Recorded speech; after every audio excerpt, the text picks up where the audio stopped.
Hello YouTube family, कैसे हैं आप लोग। आशा करती हूँ कि आप लोग अच्छे होंगे, स्वस्थ होंगे, मस्त होंगे, अपने अपने घर में व्यस्त होंगे। और देखिए बहुत सुंदर सा हम लोग ये झूमर गीत सुना रहे हैं, बहुत बढ़िया गीत है। देखिए एक पत्नी कह रही है अपने पति से लेने के लिए कुछ सामान, वो अपना नींद में सो रहे हैं, बोल ही नहीं रहे हैं, पत्नी परेशान है। तो किससे कहेगी भाई, पतिये से न कहेगी। सास ससुर झंझना के पकड़ लेते हैं, एक एक ऐसे होते हैं। तो पति के पास जा रही तो पति कैसे जवाब दे रहे हैं, आप लोग सुनिएगा गाना के माध्यम से। बहुत सुंदर गाना है और बहुत मजाकिया गाना है। आप लोग सुनिएगा और गाना का पूरा पूरा फुल वॉच करके सुनिएगा और गाना का एंजॉय लीजिएगा। जैसा हुआ कमेंट में ज़रूर बताइएगा। जैसा गाना आप लोग को चाहिए फरमाइश करेंगे, हम लोग आप लोग को गाना पहुंचाएंगे आप तक। मैं ज़रूर पहुंचाऊंगी, लेकिन आप लोग अगर फरमाइश करेंगे तो गाना पारिवारिक भी होना चाहिए, ये भी ध्यान दीजिएगा।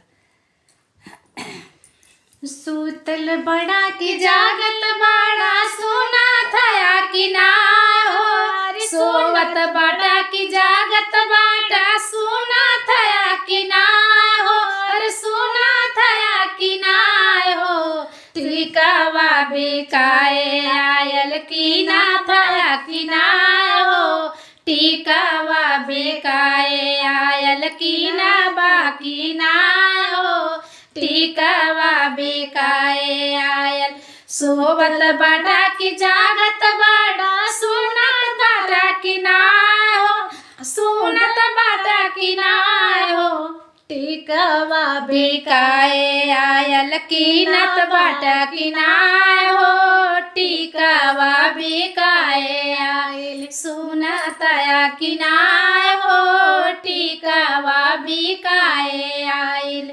सूतल नइखे जागत बानी, सब सुनतानी हो।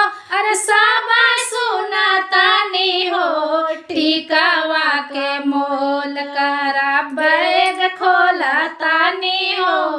टिकावा के मोल करा पर्स खोलतानी हो। टिकावा के मोल करा। सूतल बड़ा की जागल बड़ा, सोना तारा की ना हो। अरे सोना तारा की ना हो। लहंगा बिकाए आयल की ना बाकी ना हो।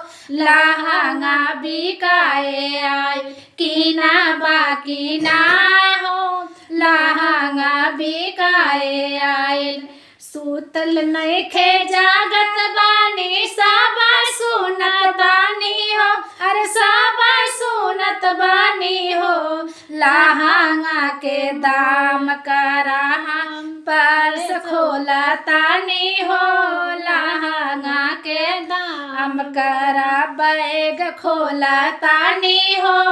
लहंगा के दाम करा। सोवत बड़ा की जागत बड़ा, सुना तारा की ना हो। अरे सुना तारा की ना हो। हरावा बिकाए आयल की ना बाकी ना हो। हरावा बिकाए आयल की ना बाकी ना हो।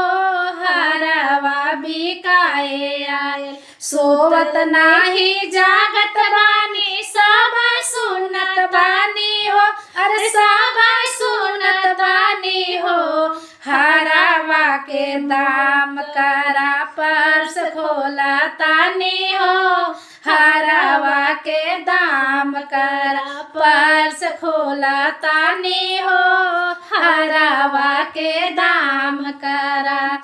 सूतल बड़ा की जागत बड़ा, सुना तारा की ना हो।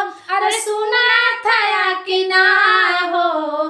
पायल बिकाए आयल की ना बाकी ना हो। पायल बिकाए आयल की ना बाकी ना हो। पायल बिकाए आयल। सोवत नइखे जागत बानी, सब सुनतानी हो। अरे सब सुनतानी हो। पायल के दाम करा पर्स खोलतानी हो। पायल के दाम करा पर्स खोलतानी हो। पायल के दाम करा। सोवत की जागत